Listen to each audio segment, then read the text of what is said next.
Kathy stayed at Thrushcross Grange 5 weeks, till Christmas. By that time, her ankle was thoroughly cured and her manners much improved.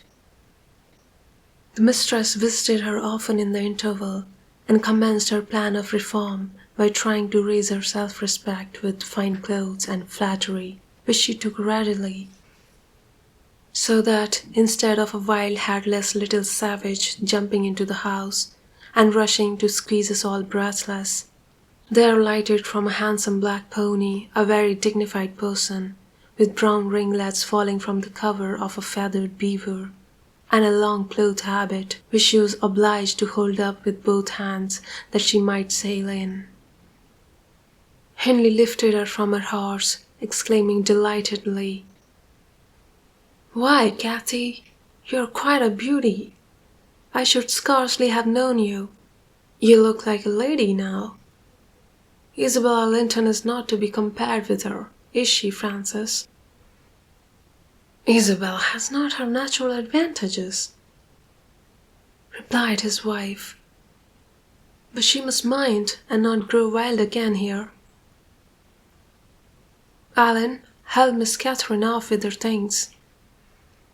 Stay, dear, you will disarrange your curls. Let me untie your hat." And while her eyes sparkled joyfully when the dogs came bounding up to welcome her, she dared hardly touch them, lest they should fawn upon her splendid garments. She kissed me gently. I was all flour making the Christmas cake, and it would not have done to give me a hug, and then she looked around for Heathcliff. Mr. and Mrs. Earnshaw watched anxiously their meeting, thinking it would enable them to judge, in some measure, what grounds they had for hoping to succeed in separating the two friends.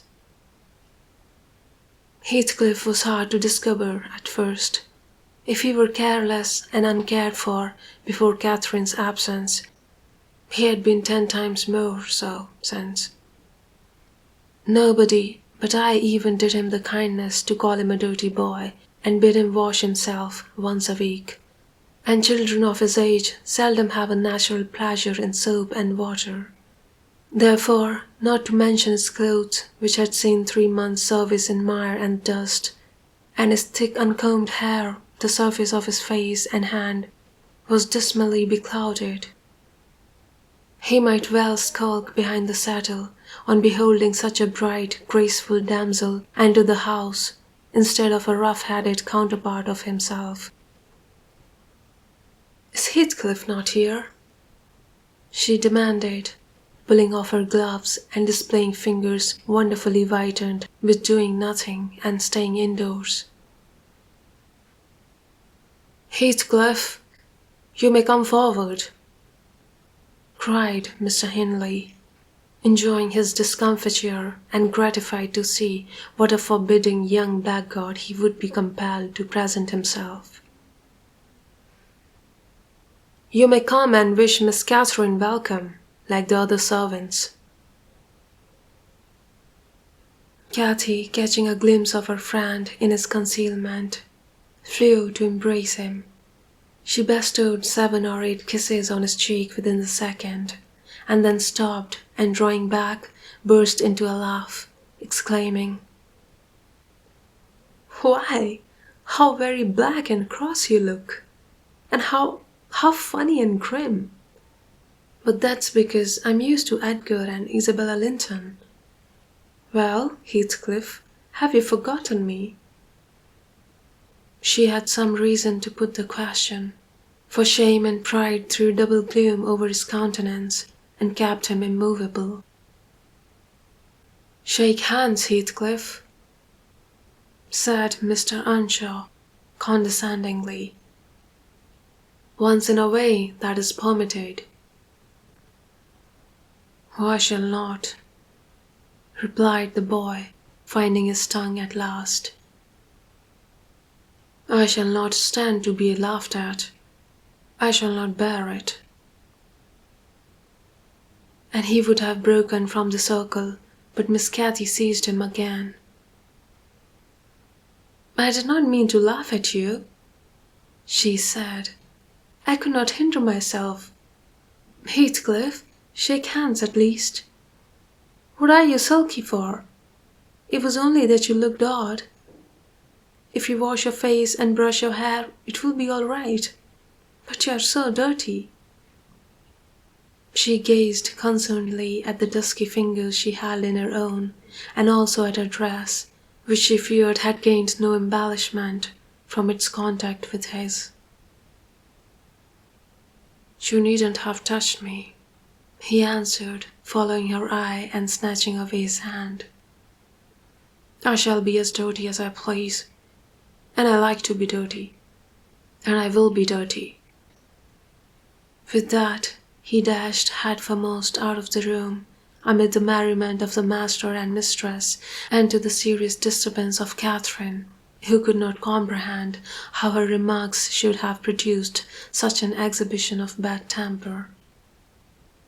After playing lady's maid to the newcomer, and putting my cakes in the oven, and making the house and kitchen cheerful with great fires, befitting Christmas Eve, I prepared to sit down and amuse myself by singing carols all alone, regardless of Joseph's affirmations that he considered the merry tunes I chose as next door to songs. He had retired to private prayer in his chamber, and Mr. and Mrs. Earnshaw were engaging Missy's attention by sundry gay trifles bought for her to present to the little Lintons as an acknowledgment of their kindness. They had invited them to spend the morrow at Wuthering Heights, and the invitation had been accepted on one condition. Mrs. Linton begged that her darlings might be kept carefully apart from that naughty, swearing boy. Under these circumstances, I remained solitary. I smelled the rich scent of the heating spices and admired the shining kitchen utensils, the polished clock, decked in holly, the silver mugs ranged on a tray ready to be filled with mulled ale for supper, and above all, the speckless purity of my particular care, the scoured and well-swept floor. I gave due inward applause to every object, and then I remembered how old Earnshaw used to come in when all was tidied and call me a cant lass, and slip a shilling into my hand as a Christmas box. And from that I went on to think of his fondness for Heathcliff, and his dread lest he should suffer neglect after death had removed him. And that naturally led me to consider the poor lad's situation now, and from singing I changed my mind to crying. It struck me soon, however, there would be more sense in endeavouring to repair some of his wrongs than shedding tears over them. I got up and walked into the court to seek him. He was not far. I found him smoothing the glossy coat of the new pony in the stable, and feeding the other beasts according to custom. "Make haste, Heathcliff," I said. "The kitchen is so comfortable, and Joseph is upstairs. Make haste and let me dress you smart before Miss Cathy comes out, and then you can sit together with the whole hearth to yourselves and have a long chatter till bedtime." He proceeded with his task and never turned his head towards me. "Come, are you coming?" I continued. "There's a little cake for each of you, nearly enough, and you'll need half an hour's donning." I waited 5 minutes, but getting no answer, left him. Catherine supped with her brother and sister-in-law. Joseph and I joined at an unsociable meal, seasoned with reproofs on one side and sauciness on the other. His cake and cheese remained on the table all night for the fairies. He managed to continue work till 9 o'clock, and then marched dumb and dour to his chamber. Cathy sat up late, having a world of things to order for the reception of her new friends. She came into the kitchen once to speak to her old one, but he was gone, and she only stayed to ask what was the matter with him, and then went back. In the morning he rose early, and as it was a holiday, carried his ill humour onto the moors, not reappearing till the family were departed for church. Fasting and reflection seemed to have brought him to a better spirit. He hung about me for a while, and having screwed up his courage, exclaimed abruptly, "Nelly, make me decent. I'm going to be good." "High time, Heathcliff," I said. "You have grieved Catherine. She is sorry she ever came home, I dare say. It looks as if you envied her, because she is more thought of than you." The notion of envying Catherine was incomprehensible to him, but the notion of grieving her he understood clearly enough. "Did she say she was grieved?" he inquired, looking very serious.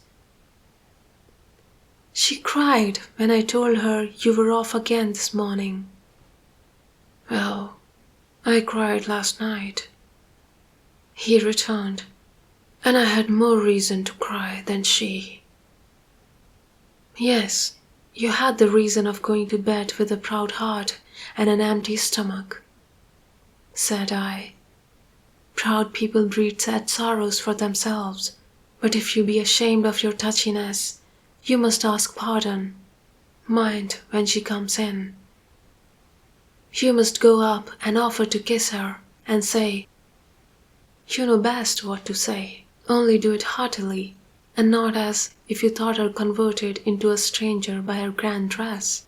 And now, though I have dinner to get ready, I'll steal time to arrange you, so that Edgar Linton shall look quite a doll beside you. You are younger, and yet, I'll be bound, you are taller and twice as broad across the shoulders. You could knock him down in a twinkling. Don't you feel that you could?" Heathcliff's face brightened a moment, then it was overcast afresh, and he sighed.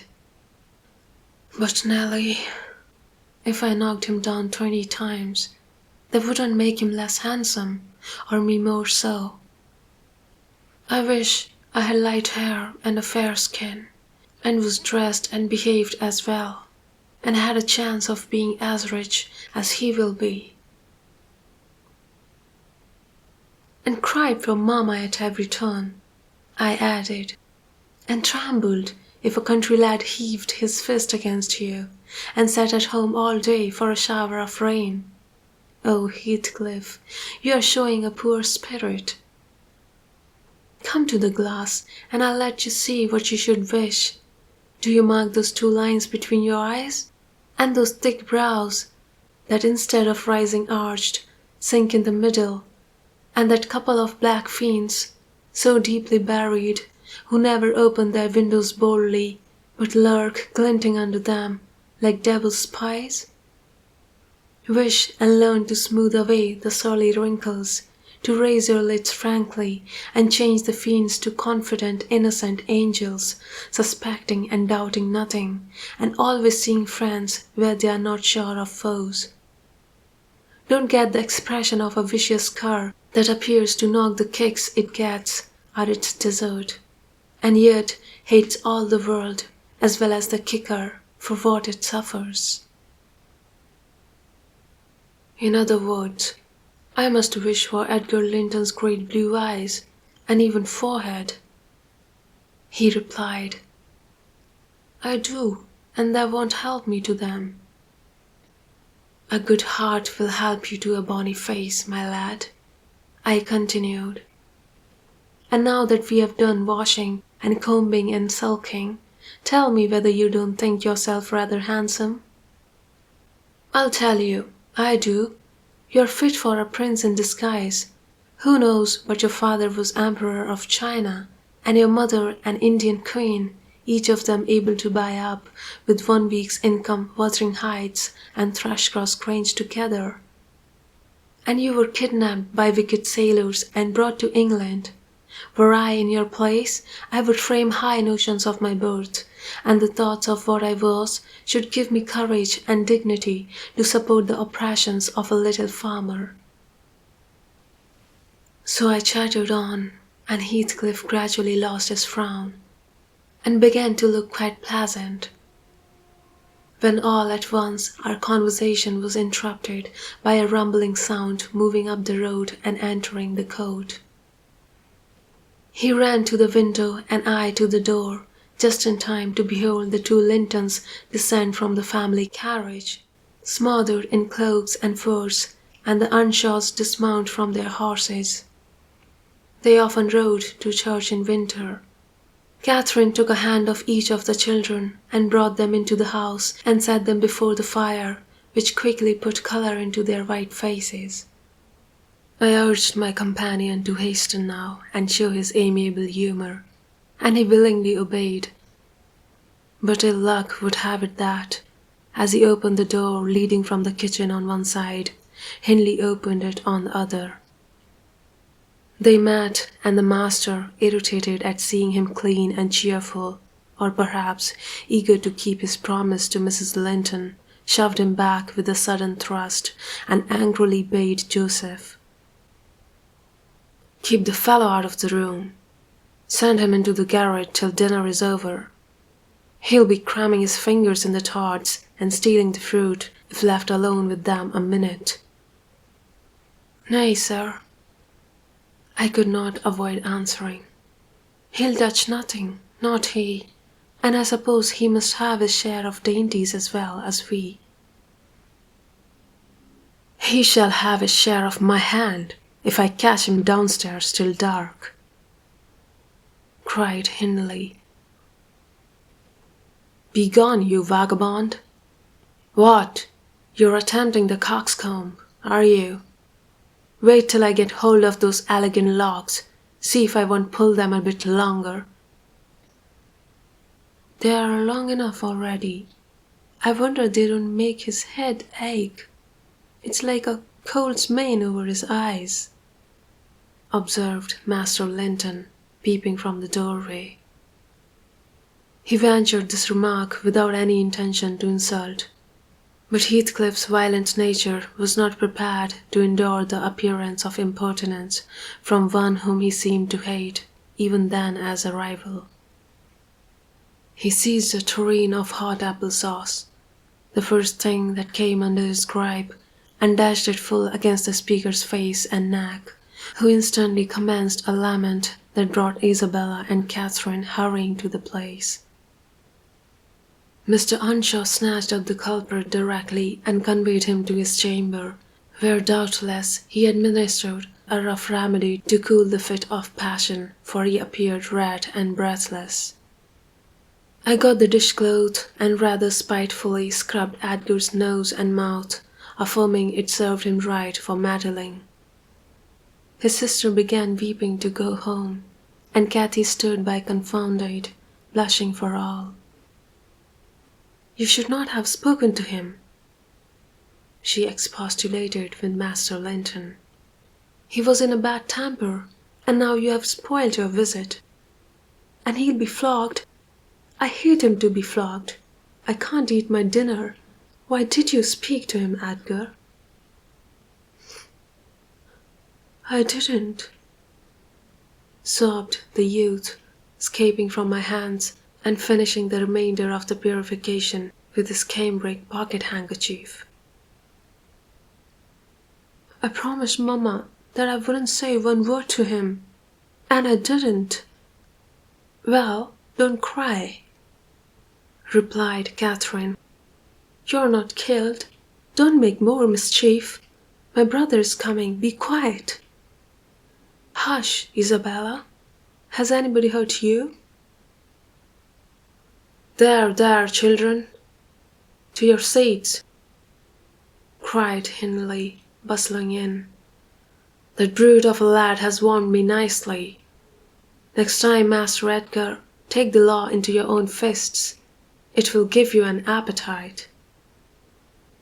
The little party recovered its equanimity at sight of the fragrant feast. They were hungry after their ride and easily consoled, since no real harm had befallen them. Mr. Earnshaw carved bountiful platefuls, and the mistress made them merry with lively talk.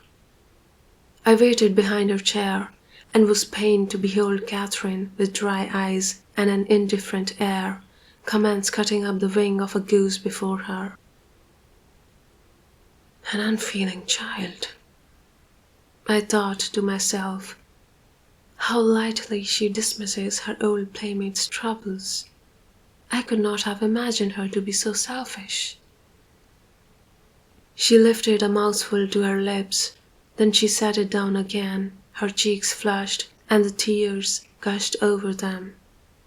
She slipped her fork to the floor and hastily dived under the cloth to conceal her emotion. I did not call her unfeeling long, for I perceived she was in purgatory throughout the day, and warring to find an opportunity of getting by herself or paying a visit to Heathcliff, who had been locked up by the master, as I discovered on endeavouring to introduce to him a private mess of victuals. In the evening we had a dance. Cathy begged that he might be liberated then, as Isabella Linton had no partner. Her entreaties were vain, and I was appointed to supply the deficiency. We got rid of all gloom in the excitement of the exercise, and our pleasure was increased by the arrival of the Gimmerton band, mustering 15 strong, a trumpet, a trombone, clarionets, bassoons, French horns, and a bass viol, besides singers. They go the rounds of all the respectable houses and receive contributions every Christmas, and we esteemed it a first-rate treat to hear them. After the usual carols had been sung, we set them to songs and glees. Mrs. Earnshaw loved the music, and so they gave us plenty. Catherine loved it too, but she said it sounded sweetest at the top of the steps, and she went up in the dark. I followed. They shut the house door below, never noting our absence. It was so full of people. She made no stay at the stairs head, but mounted farther to the garret where Heathcliff was confined, and called him. He stubbornly declined answering for a while. She persevered, and finally persuaded him to hold communion with her through the boards. I let the poor things converse unmolested, till I supposed the songs were going to cease, and the singers to get some refreshment. Then I clambered up the ladder to warn her. Instead of finding her outside, I heard her voice within. The little monkey had crept by the skylight of one garret along the roof into the skylight of the other, and it was with the utmost difficulty I could coax her out again. When she did come, Heathcliff came with her, and she insisted that I should take him into the kitchen, as my fellow servant had gone to a neighbour's, to be removed from the sound of our devil's psalmody, as it pleased him to call it. I told them I intended by no means to encourage their tricks, but as the prisoner had never broken his fast since yesterday's dinner, I would wink at his cheating Mr. Hindley that once. He went down. I set him a stool by the fire and offered him a quantity of good things. But he was sick and could eat little, and my attempts to entertain him were thrown away. He leaned his 2 elbows on his knees and his chin on his hands, and remained wrapped in dumb meditation. On my inquiring the subject of his thoughts, he answered gravely,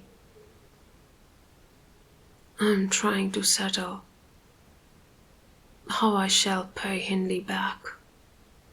I don't care how long I wait, if I can only do it at last. I hope he will not die before I do." "For shame, Heathcliff," said I. "It is for God to punish wicked people. We should learn to forgive." "No, God won't have the satisfaction that I shall. I only wish I knew the best way. Let me alone, and I'll plan it out. While I'm thinking of that, I don't feel pain." "But, Mr. Lockwood, I forget these tales cannot divert you. I'm annoyed how I should dream of chattering on at such a rate, and your cruel cold, and you nodding for bed. I could have told Heathcliff's history, all that you need hear, in half a dozen words. Thus interrupting herself, the housekeeper rose and proceeded to lay aside her sewing. But I felt incapable of moving from the hearth, and I was very far from nodding. "Sit still, Mrs. Dean," I cried. "Do sit still another half-hour. You have done just right to tell the story leisurely. That is the method I like, and you must finish it in the same style. I am interested in every character you have mentioned, more or less." "The clock is on the stroke of 11, sir." "No matter. I am not accustomed to go to bed in the long hours. 1 or 2 is early enough for a person who lies till 10.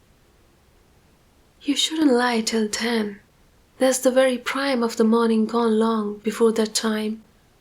A person who has not done one half his day's work by 10 o'clock runs a chance of leaving the other half undone. Nevertheless, Mrs. Dean, resume your chair, because tomorrow I intend lengthening the night till afternoon. I prognosticate for myself an obstinate cold at least." "I hope not, sir." "Well, you must allow me to leap over some 3 years during that space, Mrs. Earnshaw." "No, no. I'll allow nothing of the sort. Are you acquainted with the mood of mind in which, if you were seated alone and the cat licking its kitten on the rug before you, you would watch the operation so intently that puss's neglect of one ear would put you seriously out of temper?" "A terribly lazy mood, I should say." "On the contrary, a tiresomely active one. It is mine at present, and therefore continue minutely. I perceive that people in these regions acquire over people in towns the value that a spider in dungeon does over a spider in a cottage to their various occupants, and yet the deeper attraction is not entirely owing to the situation of the looker-on. They do live more in earnest, more in themselves, and less in surface, change, and frivolous external things. I could fancy a love for life here almost possible, and I was a fixed unbeliever in any love of a year's standing. One state resembles setting a hungry man down to a single dish, on which he may concentrate his entire appetite and do it justice. The other, introducing him to a table laid out by French cooks. He can perhaps extract as much enjoyment from the whole, but each part is a mere atom in his regard and remembrance. Oh, here we are the same as anywhere else, when you get to know us," observed Mrs. Dean, somewhat puzzled at my speech. "Excuse me," I responded. "You, my good friend, are a striking evidence against that assertion. Excepting a few provincialisms of slight consequence, you have no marks of the manners which I am habituated to consider as peculiar to your class. I am sure you have thought a great deal more than the generality of servants think. You have been compelled to cultivate your reflective faculties for what of occasions for frittering your life away in silly trifles." Mrs. Dean laughed. "I certainly esteem myself a steady, reasonable kind of body," she said. "Not exactly from living among the hills and seeing one set of faces and one series of actions, from year's end to year's end, but I have undergone sharp discipline, which has taught me wisdom, and then I have read more than you would fancy, Mr. Lockwood. You could not open a book in this library that I have not looked into and got something out of also, unless it be that range of Greek and Latin and that of French, and those I know one from another. It is as much as you can expect of a poor man's daughter. However, if I am to follow my story in true gossip's fashion, I had better go on, and instead of leaping 3 years, I will be content to pass to the next summer, the summer of 1778. That is nearly 23 years ago.